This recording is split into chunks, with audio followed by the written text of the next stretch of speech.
उद्देश्य जो है आध्यात्मिक जीवन का, हमें स्वस्थ होना है, सुखी होना है और विमुक्त होना है। बुद्ध कहते हैं कि स्वास्थ्य परम लाभ है। तो हमारे जीवन में ध्यान और आध्यात्मिक जीवन का जो लाभ है, शरीर का स्वास्थ्य है और समाधान धन है। धन तो हम मेहनत से कमाते हैं, समय का आजीविका से। उस धन के साथ संतुष्टि जो है, संतुष्टि का मतलब ये नहीं है कि हमें जो मिला है उसमें संतुष्ट हो जाना है। संतुष्टि का मतलब ये है कि जो संसारिक जो अस्तित्व है उसके प्रति संतुष्ट होना, मतलब हमारी जो ज़रूरत है उसको पूर्ण करने के लिए जो भी प्रयास है हमें करने हैं, लेकिन सत्य के लिए असंतुष्ट रहना। परम सत्य को प्राप्त करने के लिए हमें असंतुष्ट रहना, और इसलिए असंतुष्ट जो बुद्ध ने दुख कहा है, इसी के कारण कहा है कि संसार में आपको संतुष्ट रहते हुए जो जीवन का सत्य है उसके प्रति हमें असंतुष्ट रहना, क्योंकि संसार में संपूर्णता संतुष्टि नहीं है, अस्तित्व में नहीं है। लेकिन मन से हमें संतुष्ट रहना अस्तित्व के लिए, ताकि जो संसार का जो स्वभाव है असंतुष्ट रहना या होना, अभाव या कमी जो है, उस कमी को भरने के लिए प्रयास करना, या कमी क्यों है उस कारण को ढूंढने के लिए प्रयास करना, और जो कमी है उसको मुक्त होने के लिए या उसमें जो सत्यता को ढूंढने के लिए मार्ग का अनुसरण करना। तो यही चार आर्य सत्य का अगर हम दर्शन देखते हैं तो उसका कहीं ना कहीं जो रोज के जीवन में हम अपने स्वास्थ्य को या हमारी जो संतुष्टि है और असंतुष्टि का दुख है, वही हमें परम निर्वाण की तरफ ले जाता है। और बुद्ध कहते हैं कि निर्वाण है परम सुख है। जब हमें असंतुष्टि का अनुभव होने लगता है संसार में, तो वही असंतुष्टि का दुख जो है, अनसेटिस्फैक्टरीनेस का जो अनुभव जो है, वही हमें सत्य के मार्ग पर या मध्यम मार्ग की तरफ ले जाता है। हमें पता चलने लगता है कि धन या संसार की जो भी सुख सुविधा है वो ज़रूरत पूरी करने के लिए है, मन को संपूर्ण शांत करने के लिए नहीं। क्योंकि उसका वजूद ही नहीं है कि हमारे मन के उस डिमांड को पूरा कर सकता है, जो डिमांड मन कर रहा है या हमारा स्वभाव कर रहा है। उसकी जो डिमांड है वो सिर्फ और सिर्फ निर्वाण पूर्ण कर सकता है। तो उसी की खोज की तरफ हम निरंतर प्रयास करते रहते हैं, लेकिन किसी को वो मार्ग मिलता है, किसी को नहीं मिलता है। तो हमारी जागृति या हमारी जो हमारा जो प्रयास है, हम सम्यक दिशा में कर रहे हैं या असम्यक, दोनों भी प्रयास होते हैं। मूर्ख भी प्रयास करता है, प्रज्ञावान भी प्रयास करता है, धनवान भी प्रयास करता है और निर्धन भी प्रयास करता है। लेकिन जो प्रयासों का एक इंटेंशन है या जागृति है, उससे आधारित हम अपने मार्गों को अनुभव कर सकते हैं कि जो मार्ग बुद्ध ने हमें बताया। तो उस मार्ग का हम अच्छी तरह से आचरण कर रहे हैं काफ़ी लंबे समय से। अगर हम शील की बात करें तो फिर वो पंचशील हो या 10 शील हो, हमारी काया और वाणी को अधिक हम संतुष्ट करने का प्रयास कर रहे हैं। क्योंकि काया और वाणी जो है ये मन की अभिव्यक्ति है। मन है या मन का ही वो कर्म है जो काया से और वाणी से अभिव्यक्त होता है,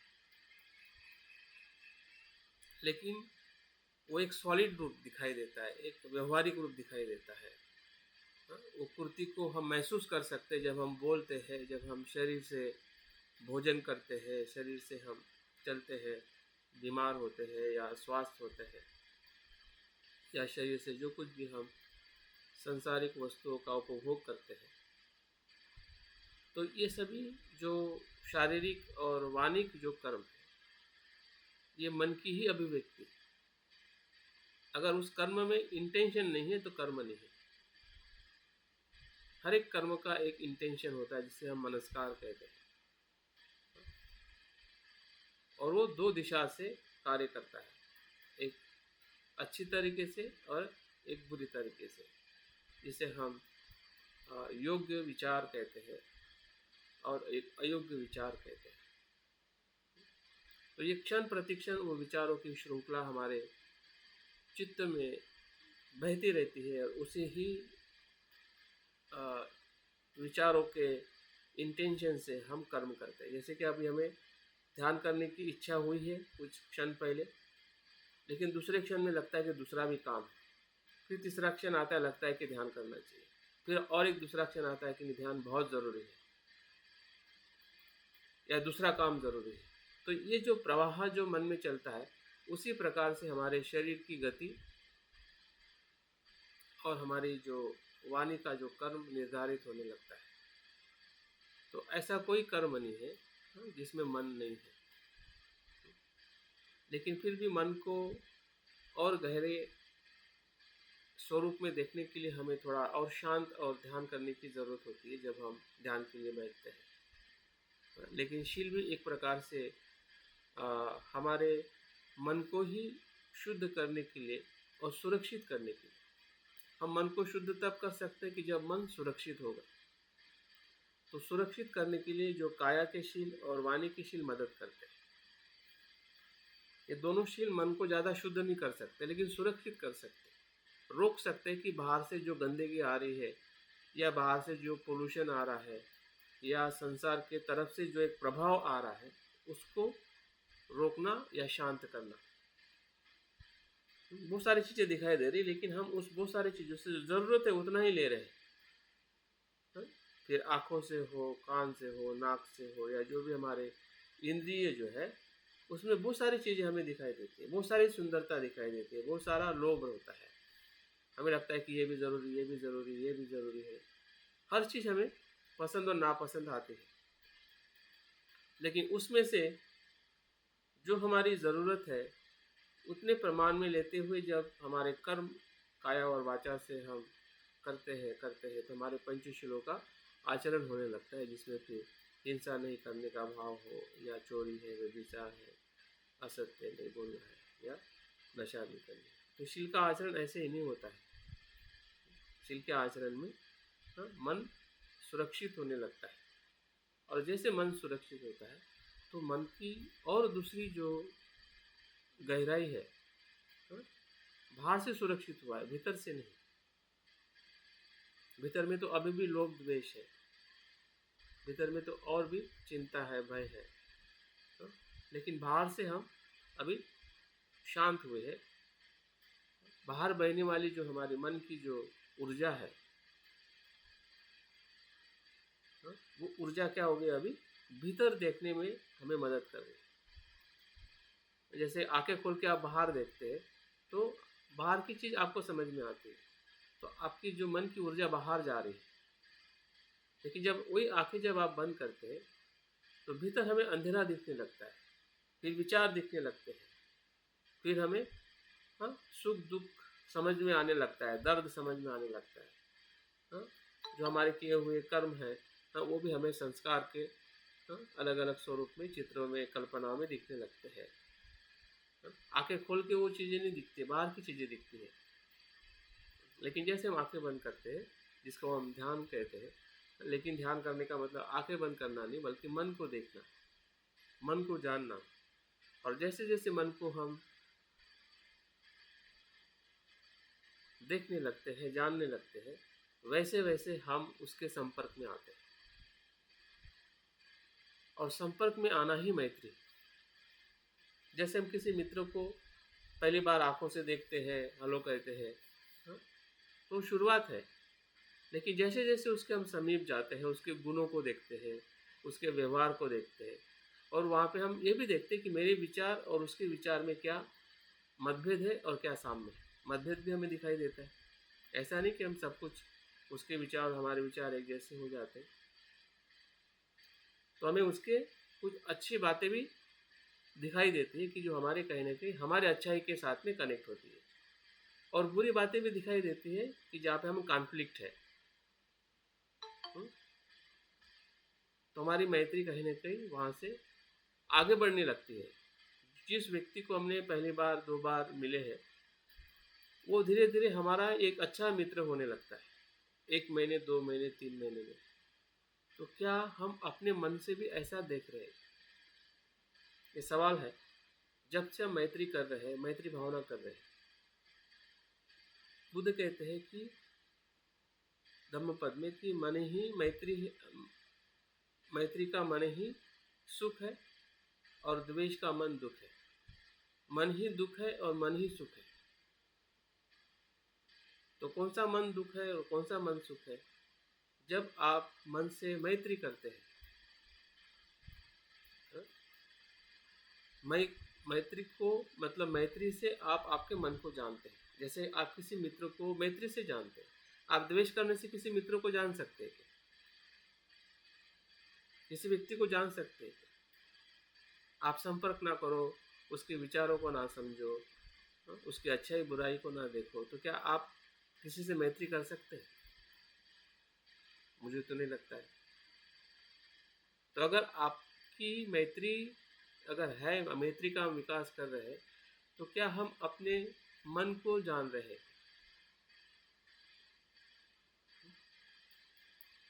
मन को जानना मतलब मैं को जानना, मैं क्या हूँ।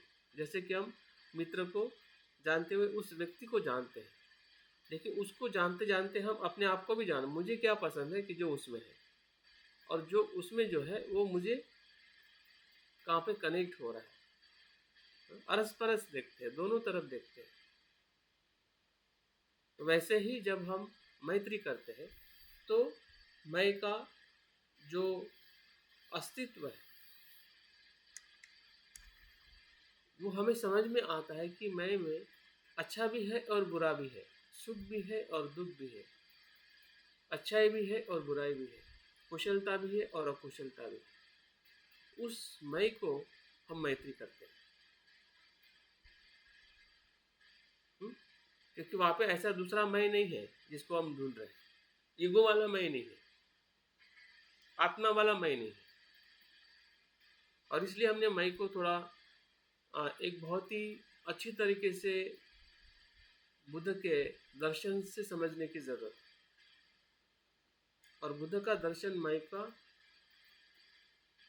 उसका जो संपूर्ण अस्तित्व है उसके साथ में है और नहीं है।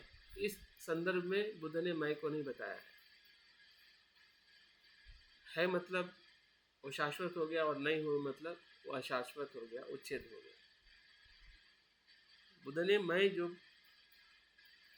देखा है और समझा है, और हमें भी उसी ही मैं को समझ रहे हैं कि मैं किस प्रकार का मैं का दर्शन या अस्तित्व मेरे, जिसको कहता है कि योर सेल्फ, माई सेल्फ, मैं। तो किस मैं की बात कर रहे हैं? कौन किस प्रकार का मैं है, किस प्रकार की मैत्री? अगर मैं कहता कि मैं मैत्री कर रहा हूँ, तो किस मैत्री की बात, मैं के साथ मैत्री क्या है, किस मैं को मैं मैत्री कर रहा हूँ?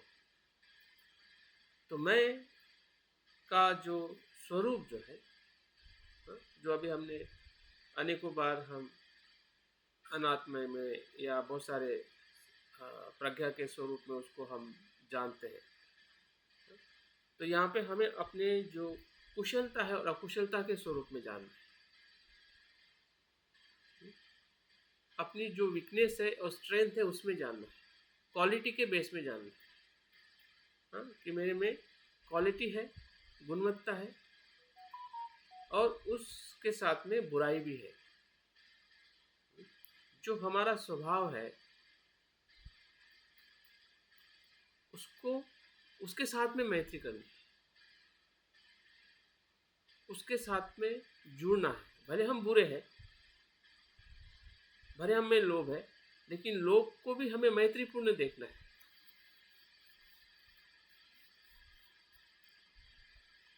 और अनासक्ति को भी हमें मैत्रीपूर्ण देखना है। तो ये मैत्री है। और यही मैत्री जब हम अपने लिए करते हैं तो जैसा हमारा अस्तित्व है मैत्री का, या हमारी जो ज़रूरत है, हमारा दुख है, हमें समझ में आने लगता है, वैसे ही संसार के हर एक व्यक्ति का दुख हमें समझ में आने। जैसा बुद्ध कहते हैं, जैसा आप सोचोगे वैसा ही आपको दिखेगा। जो आप अपने लिए देखते हैं वही हम औरों के लिए देखते हैं। अगर मैत्री अगर हम अपने लिए सीमित देख रहे हैं, एक पक्ष में देख रहे हैं, मर्यादित देख रहे हैं, अपूर्ण देख रहे हैं, तो हम औरों को भी मैत्री ऐसे ही देखेंगे और ऐसे ही करेंगे।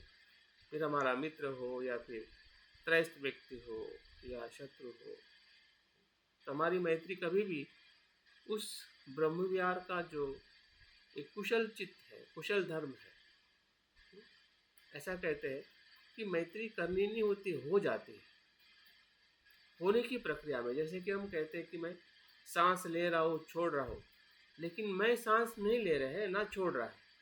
शरीर का वो धर्म है, शरीर कंडीशन है उस सांस को लेने और छोड़ने में। आपके विचार से या आपकी इच्छा से, आपके मन से आपका सांस आता भी नहीं है और जाता भी नहीं है। उसका शरीर का धर्म है, वो शरीर की एक कंडीशन है, कंडीशन ही धर्म है। वैसे ये कंडीशन है, मैत्री करना नहीं, होना है, हो जाती है, क्योंकि वो स्वभाव है, गुणधर्म है। जैसे शरीर का गुणधर्म सांस आना और जाना है, वैसे ही हमारा एक जो मैत्रीपूर्ण व्यक्ति है या प्रज्ञावान व्यक्ति है या एक शुद्ध जो मनुष्य का जो स्वभाव है वो मैत्री करना है। भले हम में भी द्वेष हो और औरों में भी द्वेष हो, क्योंकि यहाँ पे शुरुआत में संपूर्ण मैत्री नहीं होती है। हमें औरों की भी बातों से बुरा लगता है, हमारी बातों से भी हमारे जो हमारे अकुशल कर्म है उसका भी हमें पश्चाताप आता है। लोगों को देखते हुए, सुनते हुए, या जिन्होंने बुरा किया है या जो लोग बुरे कर रहे हैं, तो उनके लिए मैत्री करना इतना सरल नहीं है। लेकिन सरल हो सकता है जब हम उस मैत्री भाव को सही तरीके से समझते हैं। मैत्री करने वाली नहीं है, जैसे कि सांस लेने वाला धर्म नहीं है, वैसे ही मैत्री करने वाली नहीं, हो जाती है। और होना ही उसका धर्म है, क्योंकि वो कंडीशन है। क्योंकि हम मनुष्य है तो मनुष्य से मैत्री ही कर सकता है, द्वेष नहीं। अगर द्वेष भी वहाँ पे आ रहा है फिर भी उसको मैत्रीपूर्ण होने के लिए वो प्रयास करेगा। अगर बुरा भी लग रहा है तो वहाँ पे भी उस बुराई के साथ में भी वो मैत्रीपूर्ण रहते हुए मैत्री का विकास करेगा। जैसे कि उदाहरण के तौर पे हमें ये सुनाया जाता है, या हमने एक स्टोरी को सुना होगा कि एक संत है, जब वो खेकड़े को पकड़ता है पानी में से, नदी में से। खेकड़ा पता है ना? बिच्छू की बात है। हाँ, बिच्छू है। हाँ, तो बिच्छू वो काटता है उसके हाथ, फिर से गिरता है, फिर से पकड़ता है।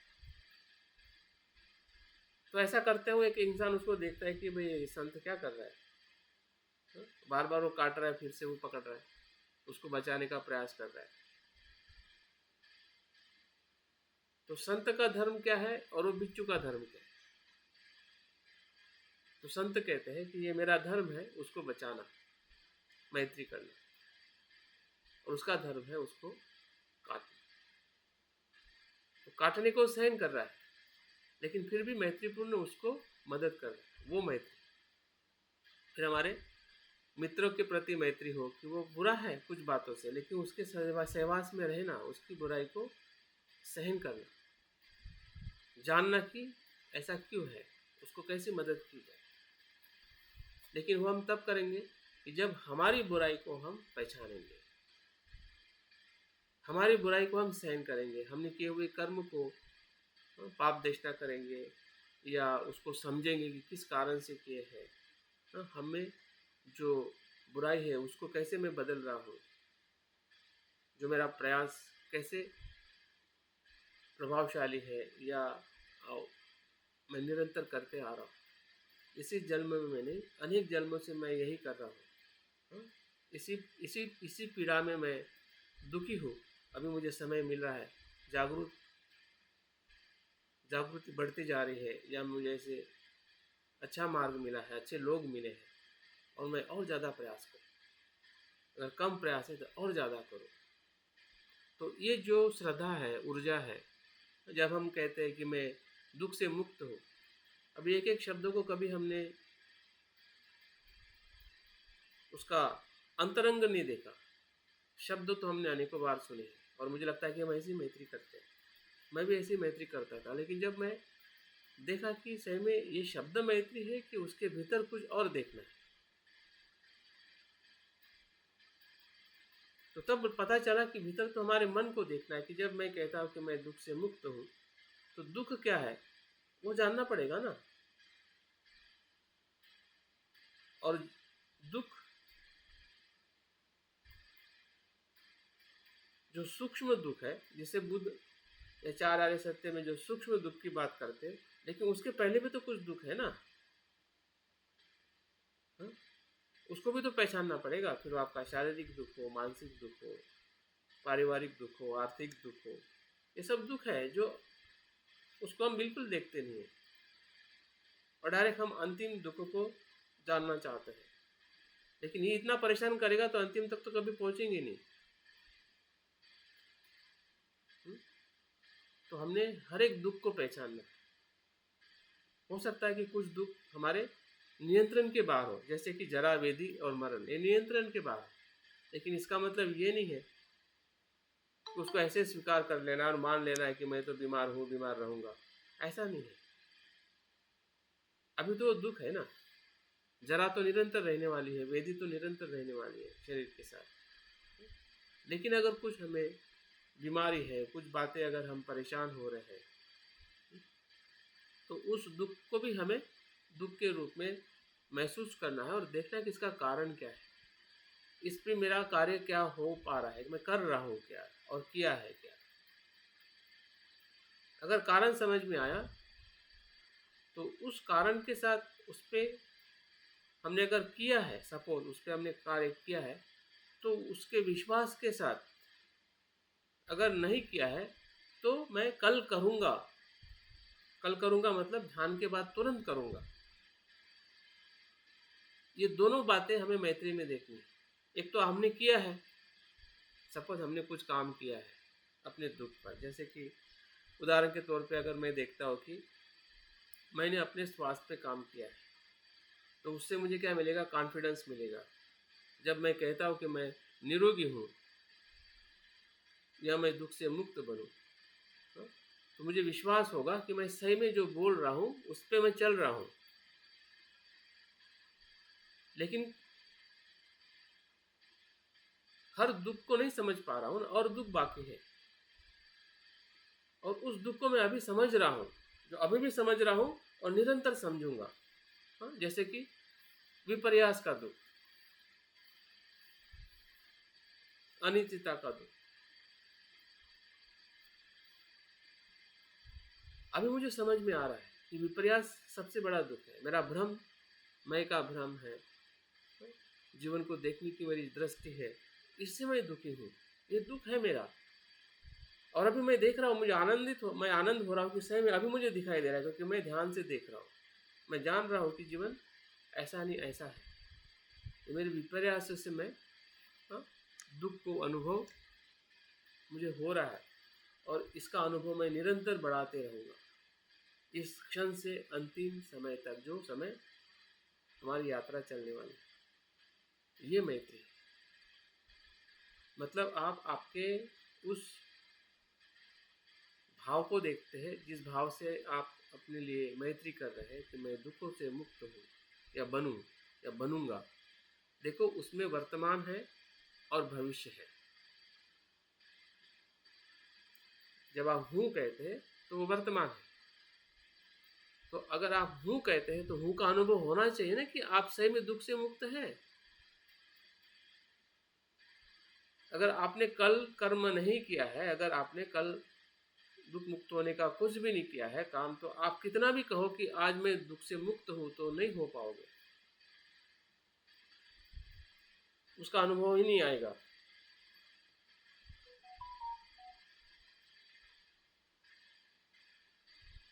विश्वास नहीं आएगा कि मैं जो कह रहा हूँ मैं वैसा अनुभव कर पा रहा हूँ।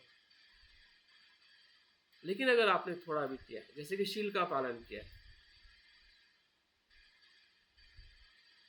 तो जब आप कहते हैं कि मैं शीलवान हूँ, तो बिल्कुल आप शीलवान हैं। भले आप 100% नहीं, लेकिन आपका अनुभव कह रहा है कि मैंने शीलों का पालन किया। जैसे कि बुद्ध के बुद्धत्व में जब मार आता है और बुद्ध कहते हैं, हे मार, तुम मुझे पराजय नहीं कर सकते क्योंकि मैंने पारमिताओं का आचरण किया है। वो क्या है? क्योंकि मैं शीलवान हूँ। और वो शीलवान होने का जो अनुभव जो है बुद्ध को, सिद्धार्थ को विमुक्ति की तरफ ले जाता है दूसरे क्षणों में। उस क्षण में नहीं, उस क्षण में तो वो भूतकाल वर्तमान बन के आता है। जो भूतकाल में जो उन्होंने कर्म किए हैं वो वर्तमान बन के आता है, प्रोटेक्ट करता है, मार को हराता है। मार की जो ऊर्जा है उसको सकारात्मकता में परिवर्तन करता है। ना भागता है ना भगाता है।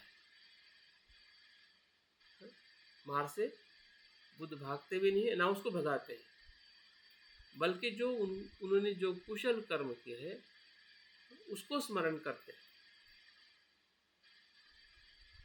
और वो सभी ऊर्जा वर्तमान में उनको क्या मदद करती है। तो वैसे ही जब हम कहते हैं कि मैं सुखी हूँ या दुख, मैं यहाँ के साथ बोलना चाहता, बोलिए। मैं क्षमा के साथ सभी मित्रों से भी क्षमा चाहता हूँ कि ये मैं बोल रहा हूँ। ऐसा है जैसे आपने मुझे कहा कि सुभाष जी मुझे ये इसका प्रिंट आउट करके दे दो। मैंने इसका उत्तर दिया कि ये लिंक पे अवेलेबल है, आप इसे कहीं से भी करा सकते हैं। और फिर मैंने पूछा कि आप कहाँ पर हैं, तो आपने कहा कि ये सुनते ही मतलब केवल आपने इस अपेक्षा से बात की थी कि ये मेरा मित्र है और ये मैं कह रहा हूँ वही कर देगा।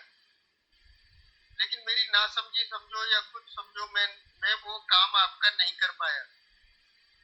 तो आपको इस बात से इतना घायल हो जाना या घाव बना लेना अपने अंदर कि मेरी बात नहीं सुनी, ही खत्म कर दिया।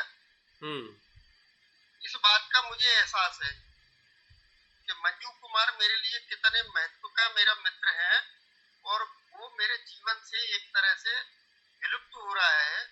तो ये स्पेस मतलब मुझे तकलीफ दे रहा है। इसको मैं पूरा करने के लिए मैत्री के जो भी मेरे समझ में उपाय आ रहे हैं, या ये वर्तमान बन गया ना, वो की घटना मेरी अभी जो आप कह रहे थे कि जो भूतकाल जो है मार के रूप में वर्तमान बन के आया, तो मैं पापदेशना मैंने की, सच्चे दिल से समझ ही लिया इस चीज को, क्योंकि उस मित्र के साथ करने का भी संधि नहीं है। तो इस तरह से मैं देख के अंदर से मैं तो मतलब ऐसा महसूस कर रहा हूँ कि उस दुख से बाहर आ गया। लेकिन ये पीड़ा अभी भी बाकी है कि जो मेरे जैसा मेरा मित्र है वो किसी भी गलतफहमी या किसी अवस्था के कारण, कभी मैं भी ऐसे रहा था, ऐसे करके उसको मैं बाहर निकालने के लिए क्या क्या चीज करूं, तो अलग अलग बहुत सारे इमोशंस निकल निकल के आ रहे हैं अभी आप जब बात कर। बिल्कुल बिल्कुल सही है, बिल्कुल पर मैं बात करूंगा इसमें। ठीक है, ठीक है, मैंने संदर्भ के बतौर बोला। ठीक है, बिल्कुल ऐसा ही है। तो हाँ हाँ, ये उदाहरण वैसे देखा जाए तो वो छोटा है, मतलब इतना बड़ा घातक नहीं है जैसे कि लोग गाली देते हैं, बोलते हैं, अपमान करते हैं। लेकिन छोटा काम भी मतलब आपकी मैत्री को और आपके द्वेष को कैसे प्रभावित करता है, और हम वहाँ पे मैत्री का कैसे विकास कर सकते हैं। तो ये विकास का जब हम कहते हैं, विकास जिसको हम भावना कहते हैं, भावना का मतलब एक प्रकार से आपके जो मूल धर्म है, मैत्री का धर्म है, हाँ, उसका स्वभाव को पहचान के उसके साथ में जीना। आप पहचानोगे नहीं तो कैसे जियोगे? अगर आपके धर्म को आपको अनुभव ही नहीं हो रहा है और डायरेक्ट आप उसका विकास करने की तरफ आगे जा रहे हैं, और हम शब्द का इस्तेमाल करते कि मैं दुख से मुक्त हो, वो हो, और लगता है कि हमारी मैत्री भावना वो विकास वो ऐसा है जैसे कि हम कोई स्प्रिंग को खींच रहे हैं, हाँ?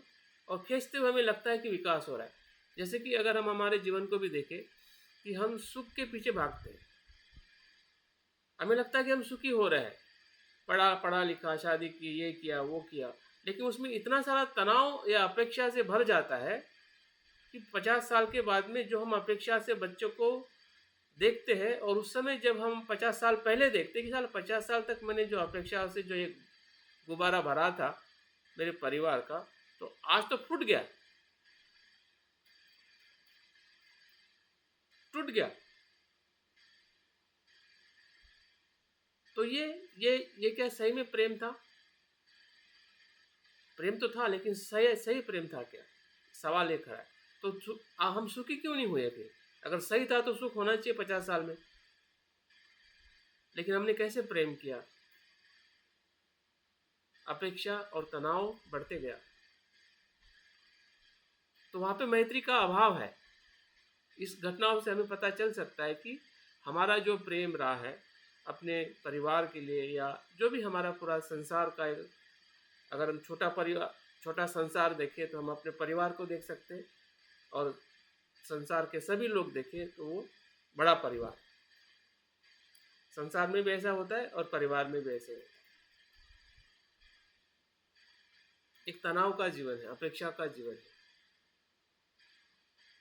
तो वो वहाँ पे मैत्री नहीं है। अगर मैत्री होती तो ऐसा नहीं हो।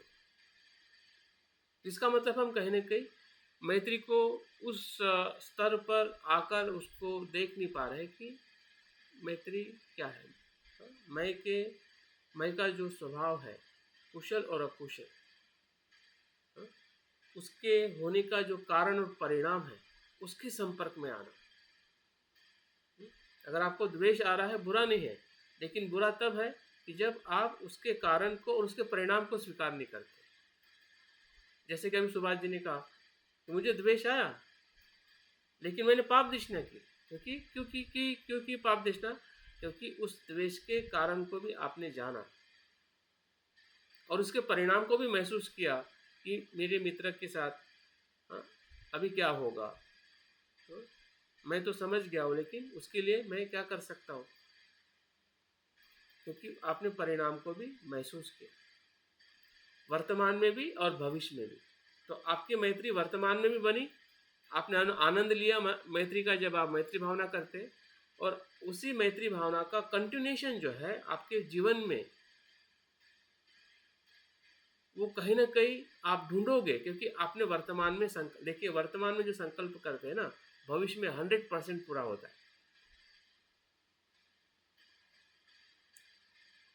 लेकिन हम वर्तमान में संकल्प नहीं करते, वो सेक्चुअली जैसा संकल्प करते। एक तो मन हमारा भूतकाल में रहता है या भविष्य में रहता है, अपेक्षा में रहता है या तनाव में रहता है। उस प्रकार से हम संकल्प करते हैं। हम तो एक तरफ कहते कि मैं सुखी हूँ, लेकिन सुख को ही नहीं देखते कि मेरा सुख सही है क्या। फिर वो शारीरिक सुख हो, पारिवारिक सुख हो, आध्यात्मिक सुख हो, देखते नहीं, लेकिन इतना इतना कह देते कि मैं सुखी हूँ, शीलवान हूँ।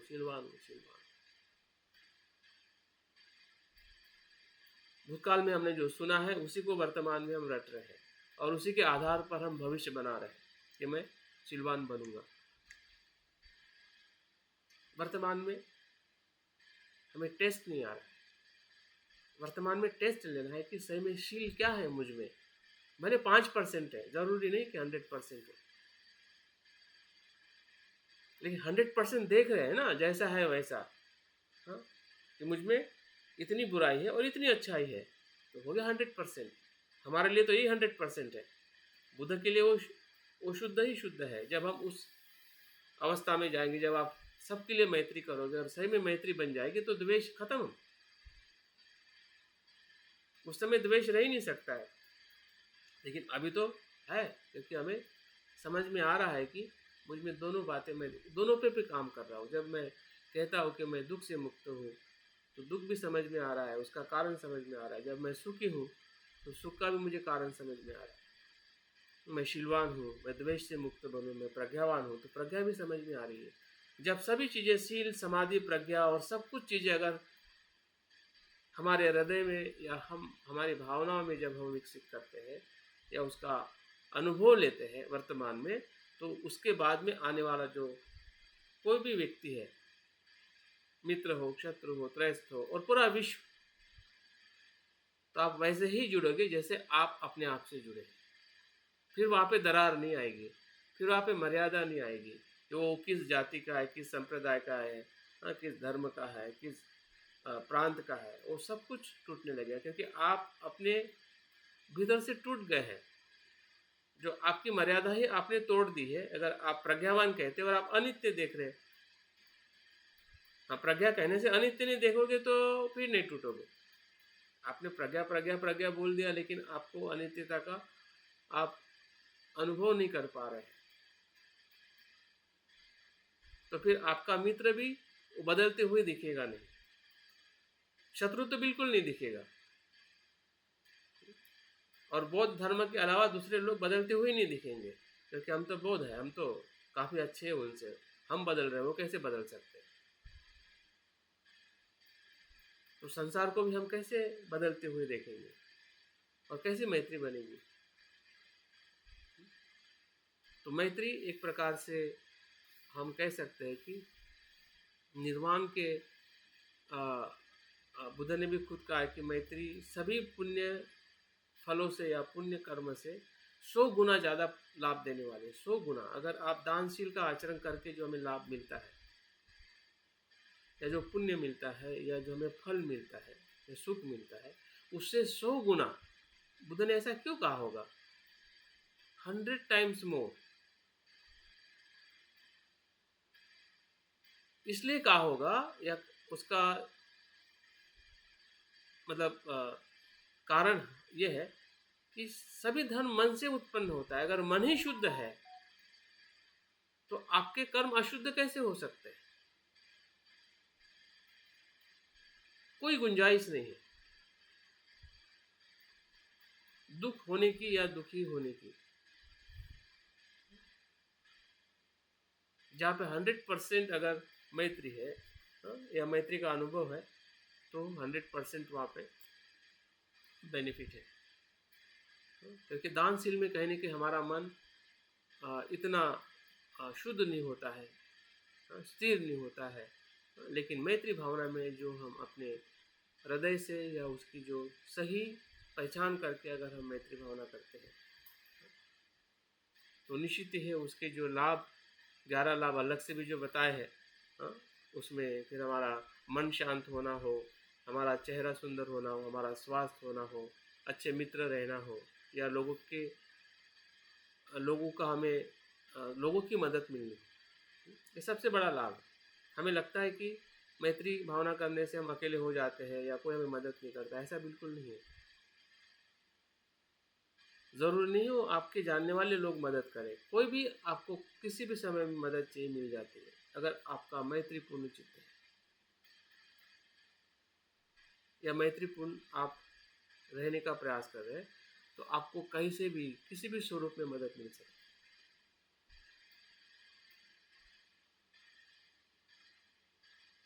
लेकिन अपेक्षा से अगर हम मदद की भावना करते हैं तो वहाँ पे मैत्री ही नहीं है। अगर हम अपेक्षा रख के किसी मित्र से मैत्री कर रहे हैं और वो हम देख रहे हैं कि भाई वो मैंने किया तो वो उसने करना चाहिए, नहीं किया मतलब मैत्री नहीं है, तो उस भाव की मैत्री भावना नहीं है। वो नहीं करेगा, दूसरा कोई करेगा। ज़रूरी नहीं कि जिसको आपने मदद की वही आपको मदद करेगा। और सबसे ज़्यादा फायदा यह है कि मृत्यु के एक समय हम शांति से मरते हैं और वहाँ से जो नया जो जर्नी जो शुरू होता है नेक्स्ट बर्थ का, फिर से अच्छी जगह पे जन्म लेना, वो भी इसी के साथ जुड़ा है। तो इस भाव में भी हमें लाभ मिलता है। मृत्यु के जो इंटरमीडिएट पीरियड है जहाँ पे हमारी चेतना एक नए जन्म को धारण करती है और फिर रियल जब हमारा पुनर्जन्म होता है वो ऐसे लोगों के बीच में ही होता है जहाँ पे हम और धर्म के जीवन जीने के लिए या निर्वाण प्राप्त करने के लिए हमें और ज़्यादा अपॉर्चुनिटी मिले। तो ये सभी बहुत ही सम्यक तरीके से बुद्ध ने बताया है 11 फायदों में। अगर हम अभ्यास करते हैं तो मैत्री भावना के प्रति जो हमारी ऊर्जा लगनी चाहिए,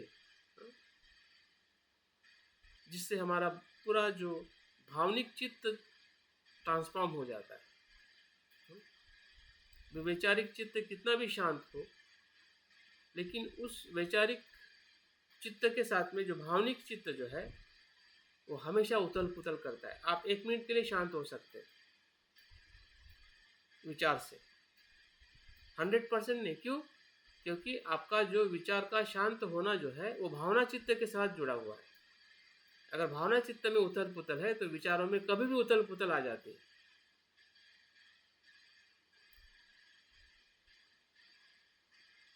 तो हमारा जो ऊपरी तौर पे शांत होना या मन का एकाग्र होना वो जितना ज़रूरी है या हमें ज़रूरी शुरुआत में है, लेकिन भीतर से रूपांतरण होना ये हमारी सबसे बड़ी ज़रूरत है या आध्यात्मिक जीवन की सबसे बड़ी हमारा लाभ है जब हम मैत्री भावना के रूप में उस भावनिक चित्त को जो मूल चित्त जो है वो इसी ही स्वरूप में रूपांतरित होने का मार्ग ही मैत्री भावना है। क्योंकि एक क्लेश भी अगर रूपांतरित हो जाता है तो बाकी सभी क्लेश रूपांतरित हो जाते हैं। क्योंकि जैसे कि एक पेड़ होता है और बहुत सारी उसकी डालियाँ होती है, तो जितनी भी हमारी बाकी जितनी भी डालियाँ है, जितनी भी मतलब क्लेश है, जितनी भी बुराई है, वो सब कुछ रूपांतरित होने लगती है। फिर आपको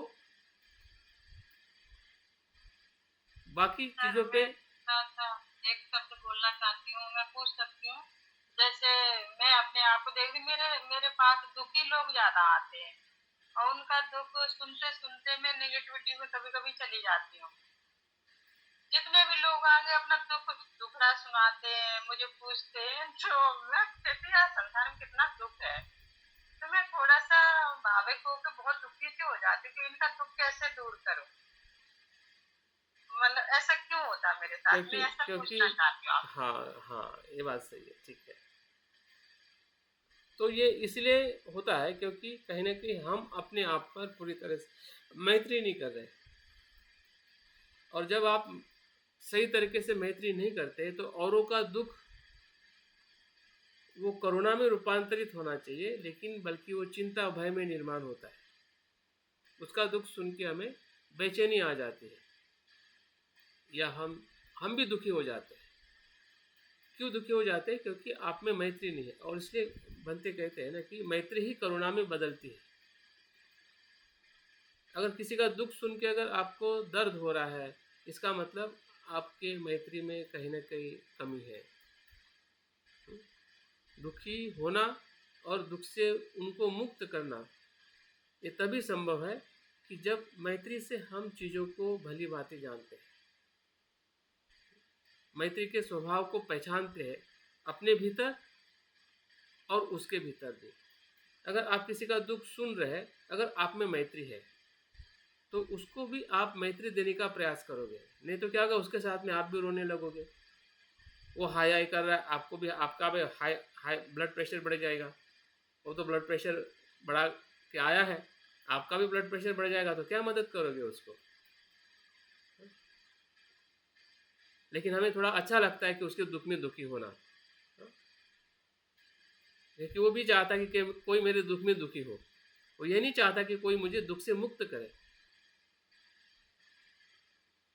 क्योंकि उसकी भी चाहत उतनी ही होती है कि मैं अपने दुख को बता दूं ताकि मुझे थोड़ी राहत मिले, या पता चले कि लोगों को कि मैं दुखी हूँ, ताकि वो लोग मुझे मदद करें। लेकिन अगर मैत्री है तो हम सही तरीके से अपने आप को भी मैत्री से दुख से बचा सकते हैं, और औरों को भी कम से कम कुछ ना कुछ उनको मदद कर सकते हैं। आपका जो एक शब्द भी उसको मदद कर सकता है, जिसको हम कहते हैं कि उसके दुख के भय से उसको मुक्त करना। भय से, दुख से नहीं। अगर किसी को बीमारी है तो उसका दुख है, लेकिन वो बीमारी होने का भय है, वो सबसे बड़ा दुख है। बीमार होना वो दुख नहीं है, लेकिन उस बीमारी का जो दुख है ना, उसका भय जो है वो भयंकर दुख। उस भय को भी अगर आप क्रैक कर सके कि भाई चिंता मत कर, ये चीज है जिसके कारण इससे हम बाहर आ सकते हैं,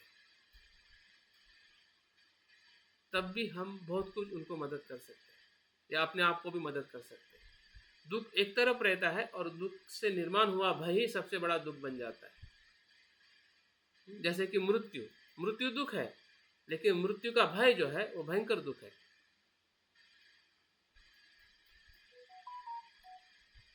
उस भय पे हमें काम करना है। और जब मैत्री से अगर आप मृत्यु को देखते हैं, सत प्रज्ञा से जब आप मृत्यु को देखते हैं, तो वहां पे भय नहीं रहेगा, मृत्यु रहेगा, भय नहीं रहेगा। आप बोलेगे कि मृत्यु भी चले जाना चाहिए, मृत्यु भी नहीं होना चाहिए, तो ऐसा तो नहीं होगा। बुद्ध को भी मृत्यु आया, मृत्यु रहेगा, लेकिन मृत्यु का भय चला जाएगा। तो आप शांति से जी सकते हैं, और औरों को भी आप शांति से या भय से मुक्त होकर जीने के लिए मदद कर सकते हैं। तो मैत्री जो है बहुत ही पावरफुल है, और इसी ही मैत्री भावना से ही फिर करुणा है, मुदिता है, उपेक्षा है, बाकी सभी ब्रह्म विहार का विकास होता है।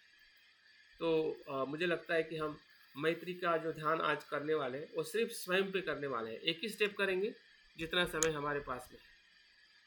आज हम एक ही स्टेप का आनंद लेंगे, और उसी में जब मैं उसका कंक्लूजन करूँगा तो फिर धीरे धीरे हम कुछ समय के लिए हम सभी के लिए आखिरी स्टेप कर सकते हैं या करेंगे। हम सबसे पहले अपने संपर्क में आकर मैत्री भावना का सराव करने जा रहे हैं। सेल्फ मेत्ता हम कह सकते हैं कि स्व के प्रति जो हमारी मैत्री है उसका हम सराव करने जा रहे हैं। तो आपके शरीर को आप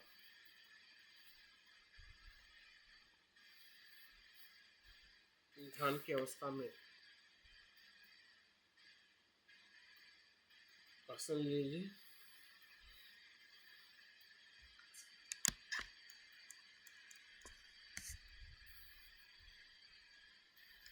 शरीर आपकी बैठक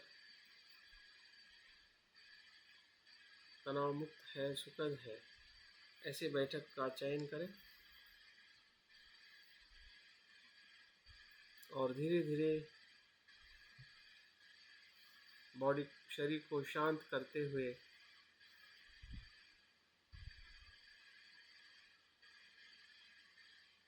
मन के भीतर प्रवेश करें। मन में जो भी दिखाई दे रहा है बहुत सारा अंधेरा या कुछ विचारों का आना और जाना, यही हमारे मन की शुरुआत है जो हमें समझ में आ रही है।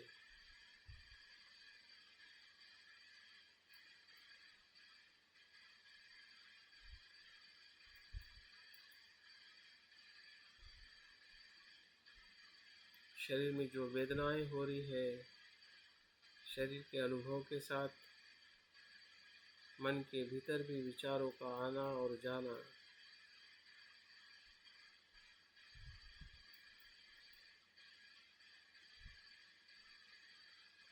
जैसे सांस आ रही है और जा रही है, वो शरीर का धर्म है, वैसे ही मन में विचारों का आना और जाना, ये मन का धर्म है। और उसे आप जान रहे हैं, वो आपके या हमारे जागृति का धर्म है। जानना, सजग होना, ये बुद्ध का धर्म है, मनुष्य का धर्म। जो हमारा धर्म है, उसी धर्म का हमें विकास करना है।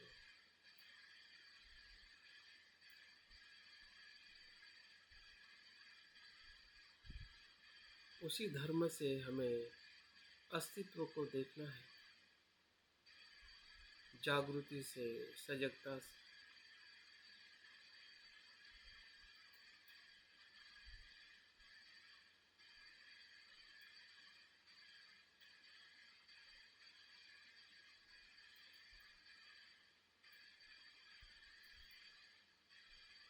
आज के ध्यान में जो हम प्रयोग करने वाले हैं, मैत्री भावना, सिर्फ स्वयं पर मैत्री भावना का आनंद लेना।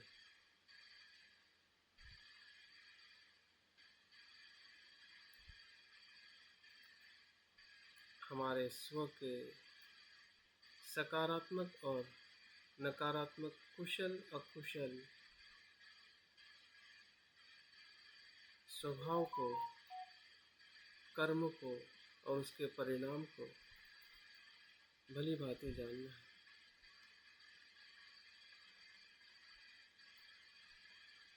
जैसे हम सांस को देखते हैं और हम आनापानासति करते हैं, वैसे ही हमें अपने कुशल और अकुशल धर्म को देखना है, एक एक धर्म को देखना है, उसके कारण को जानना है और उसके परिणाम की जिम्मेदारी लेनी है।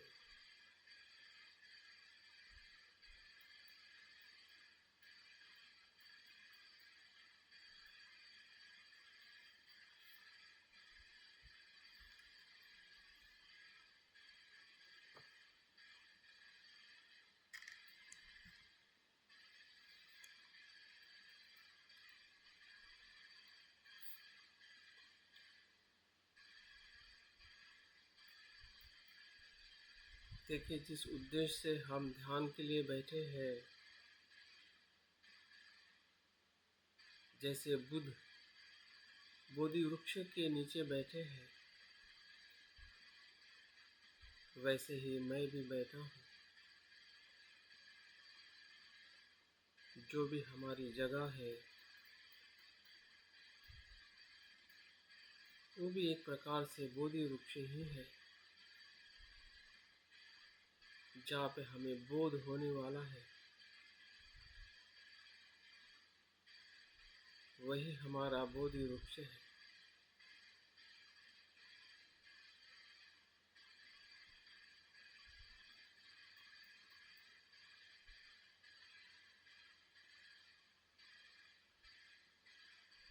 जैसे बुद्ध अपने जीवन में अधिष्ठान करते हैं कि ये समय और ये शरीर और मेरा मन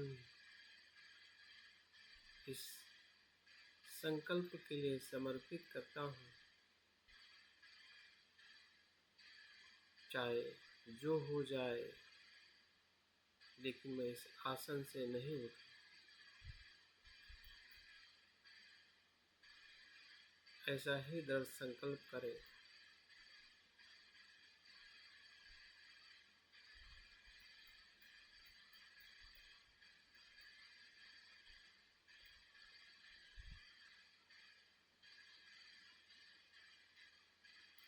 और धीरे धीरे सांस को देखते हुए,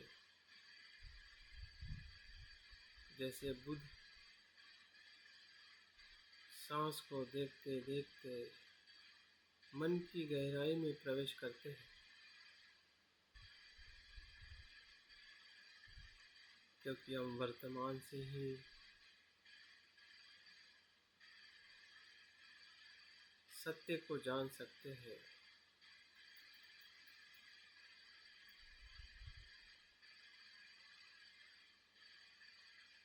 जैसे बुद्ध ने जाना है।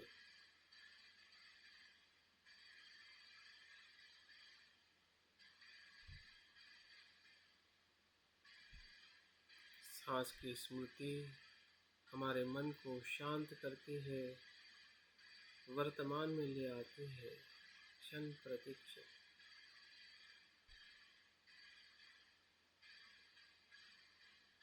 यही एकाग्रता हमारे मन के भीतर और गहराई में ले जाने के लिए मदद करती है।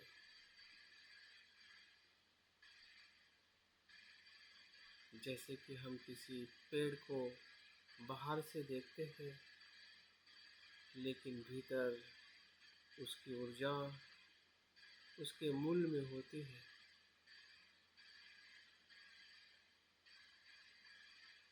जमीन के भीतर होती है।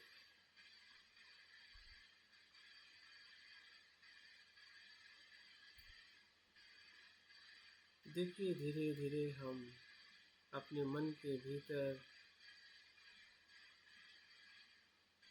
दोनों आँखों के मध्य से हमारी जागृति नाक के केंद्र से स्पर्श करते हुए नाभि के आसपास जा रही है।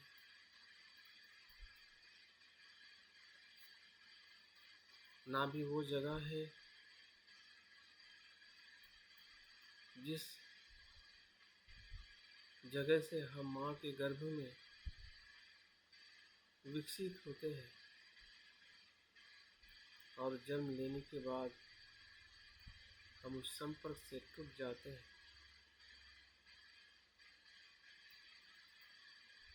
और हमारा शरीर स्वयं के संपर्क में आता है।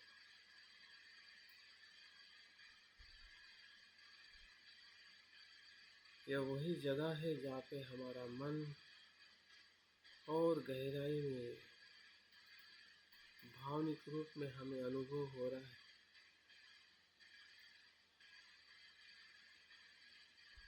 भले अंधेरा हो, फिर भी जागृति के प्रकाश में हम धीरे धीरे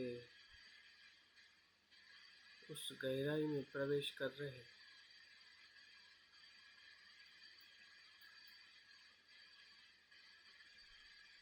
जिस जगह पे हमारा मूल चित्त है, भावनाओं का, संस्कारों का जमाव है, बीज है, मूल कारण है। जो कुछ भी हम सोचते हैं और करते हैं, इसी भावनाओं के केंद्र में आकर हमारे कर्म होते हैं।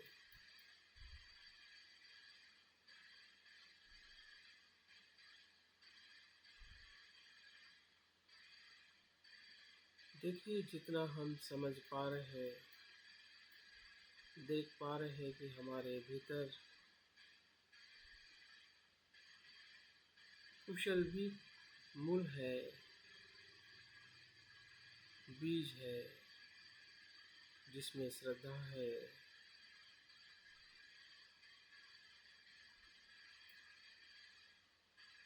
री है, अपत्राप्य है, प्रज्ञा है, वीर्य है, और ऐसे अनेक गुणों से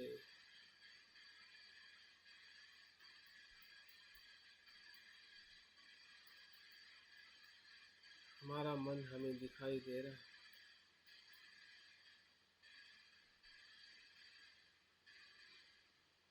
ऐसे कुछ अकुशल बीज है, लोभ है, द्वेष है, ईर्ष्या है, अज्ञान है।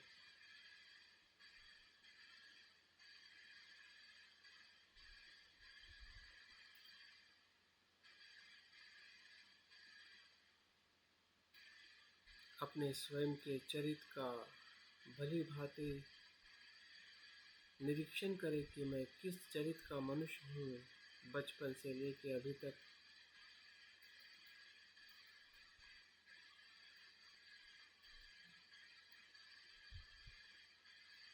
लोभ चरित, द्वेष चरित, अज्ञान चरित, श्रद्धा चरित,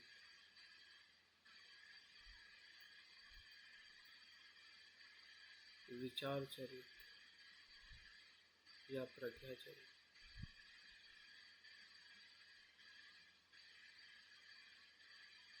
सभी चरित्र एक मनुष्य में हो सकते हैं,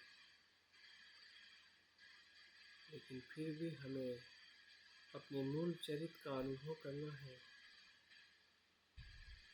मुझ में ज़्यादा किस चरित्र का प्रभाव है,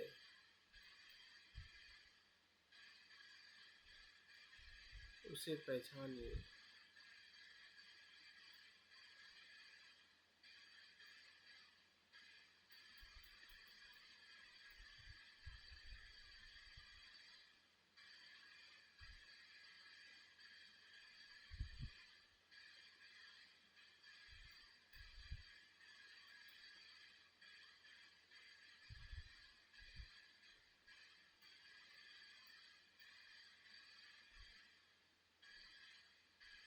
कुछ चीज़ें हमें समझ में आ रही है,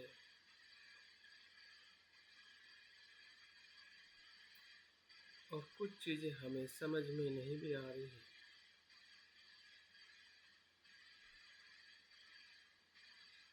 यही जागृति का अनुभव है,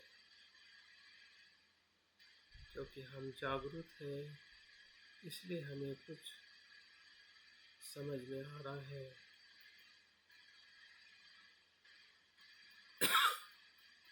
कि हमारा स्वभाव क्या है, हमारा अंतर मन क्या है।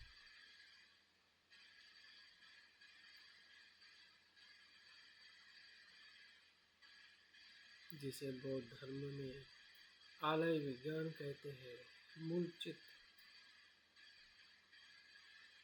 ये वही है जो हमें दिखाई दे रहा है।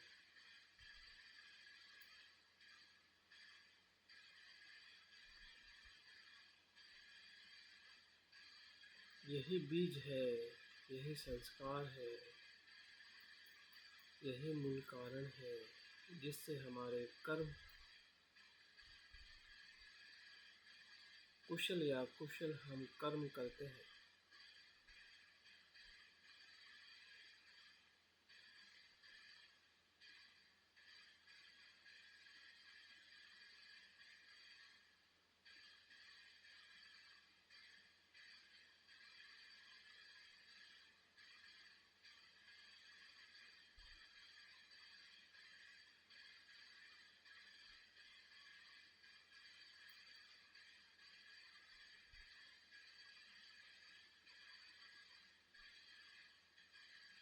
इसमें से ही कुछ बीज और संस्कार हमें संसार के अधोगति में ले जाते हैं, जो नीचे से और नीचे की तरफ मार्ग जाता है।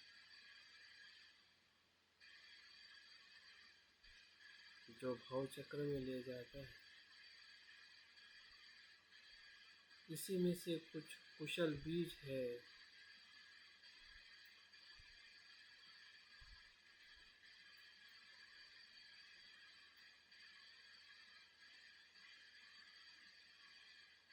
जो संसार से विपरीत ऊर्ध्वगामी की तरफ ले जाता है, लोकोत्तर की तरफ ले जाता है।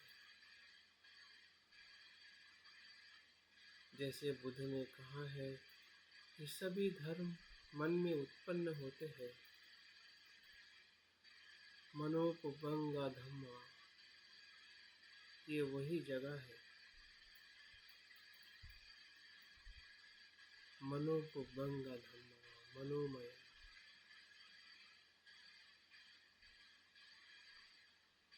मनुश्रेष्ठ।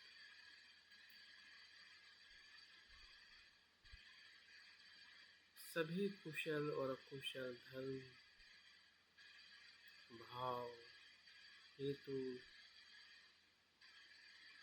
संस्कार या उसे हम बीज कहते हैं,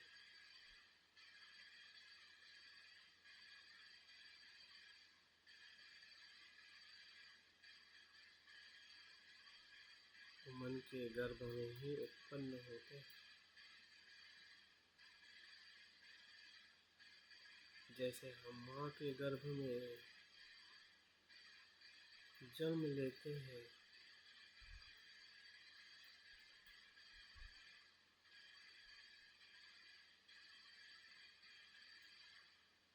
वैसे ही हमारे कर्म हमारे ही गर्भ के भीतर है, जिसे तथागत गर्भ भी कहते हैं।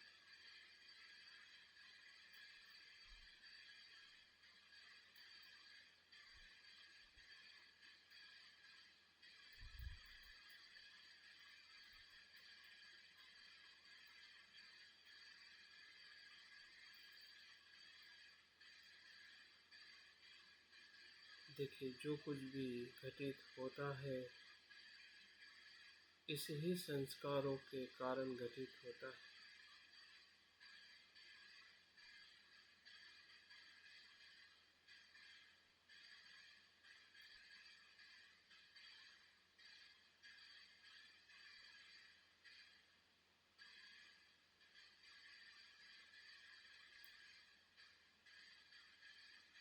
सभी का मूल यही चित्त है।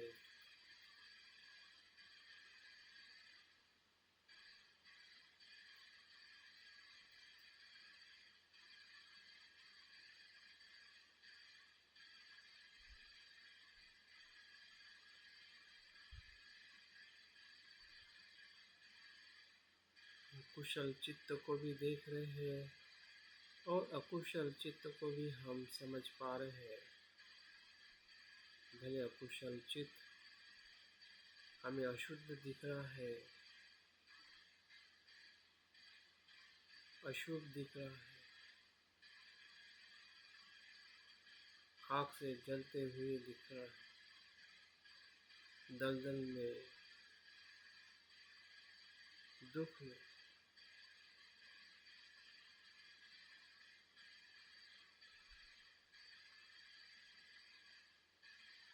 जैसा भी हो वैसा उसे देखें, भागिए मत, ना भगाइए, क्योंकि इसी संस्कारों से हमारा जन्म हुआ है। अगर लोभ ही नहीं होता तो हमारा जन्म भी नहीं होता।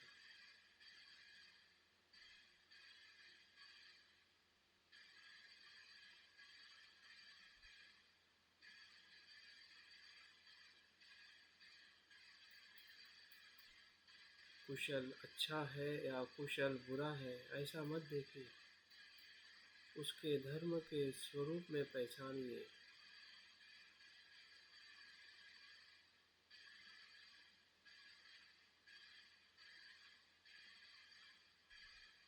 दोनों का धर्म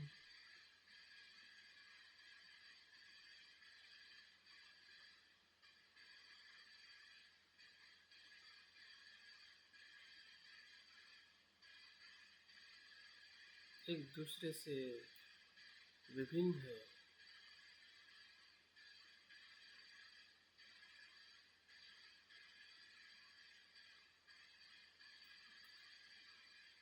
लेकिन मूल धर्म एक ही है,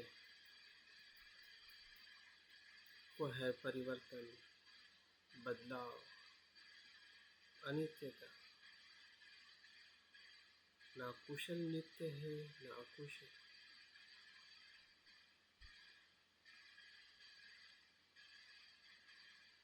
दोनों अनित्य।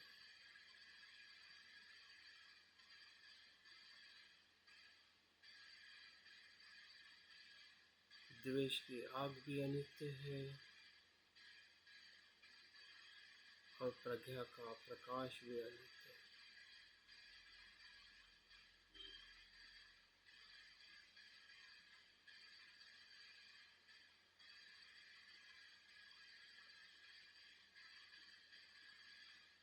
अभी हमारे भीतर जो कुछ भी हमें दिखाई दे रहा है, उसकी एक एक बातों का गहराई से चिंतन करें, मनन करें।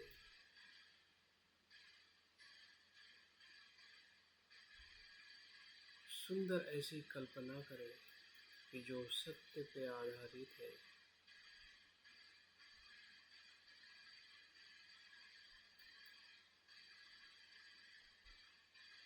इसी मन से संपर्क करें, मैत्री करें। यही मेरा मन है,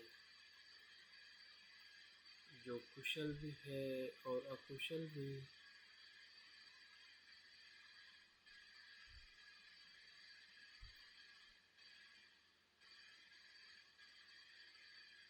लेकिन दोनों धर्म अनित्य है।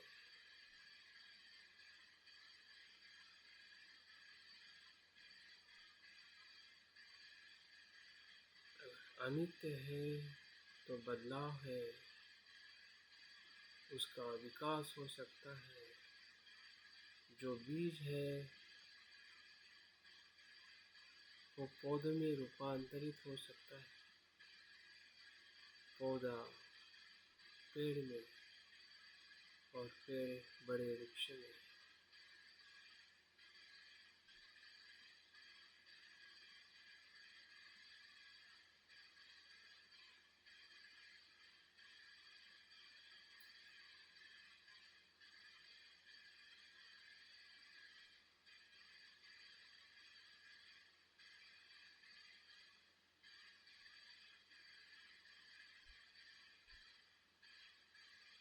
और जो हमारी बुराई है उसका भी रूपांतरण होता है।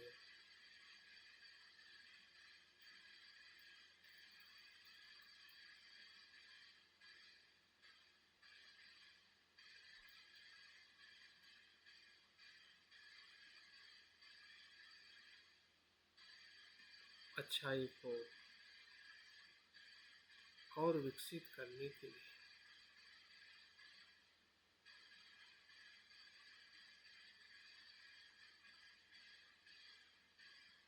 वह शुद्ध ऊर्जा है, जो शुद्ध ऊर्जा में परिवर्तित होती है।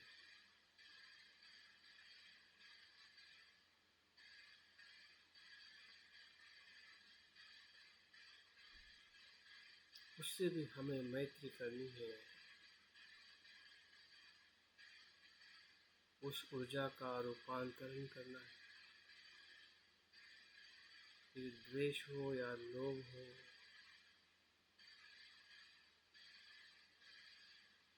या भय हो या चिंता।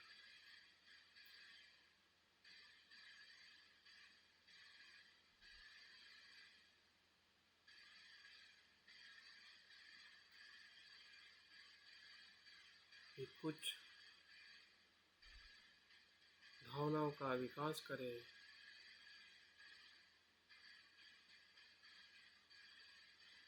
अपने मैत्री को शब्द, कृति और कल्पना का सहारा दीजिए।